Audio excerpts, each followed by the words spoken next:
भाई हम कह रहे हैं कि आप दूसरे को खत्म करने के बजाय, हमारे लोग इसी बात में खुश हैं, खास करके पिछड़े वर्ग के लोग। पिछड़े वर्ग के लोग इस बात में अपने आप को खुश महसूस करते हैं कि हमने उनका साथ छोड़ दिया तो उनकी सरकार बनना बंद हो गई, हमने उनका बटन दबाना बंद कर दिया तो उनकी सरकार नहीं बनती है। आप किसकी बटन अब दबा रहे हो? आपने सोचा कभी?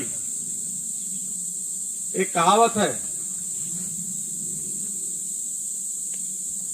लोग भेड़ों के पास गए, कुछ चालाक लोग भेड़ों के पास चालाक लोग गए और भेड़ों से उन्होंने कहा कि तुम्हारे ऊन से गडरिया जो है धनी हो रहा है। तो भेड़ों ने कहा क्या करना चाहिए हमको? तो कहा कि गडरिया के साथ छोड़ दीजिए, चलिए कसाई के पास चले जाए। चलिए, भेड़ गडरिया का साथ छोड़ करके, क्योंकि भेड़ों को लगा कि भेड़ हम उनके ऊन से धनी हो जा रहा है, कहां चली गई? कसाई के पास चली कटने के लिए। यही काम इस समय ज्यादातर पिछड़े वर्ग की जातियां कर रही हैं।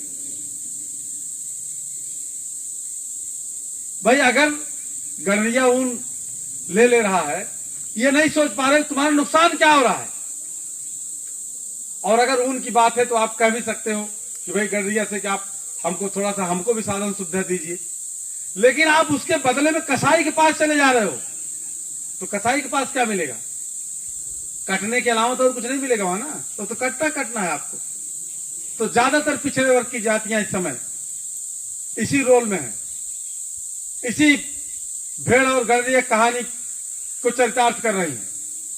आप लोग समझिए, आप अपनी सत्ता बनाने की बात क्यों नहीं करते?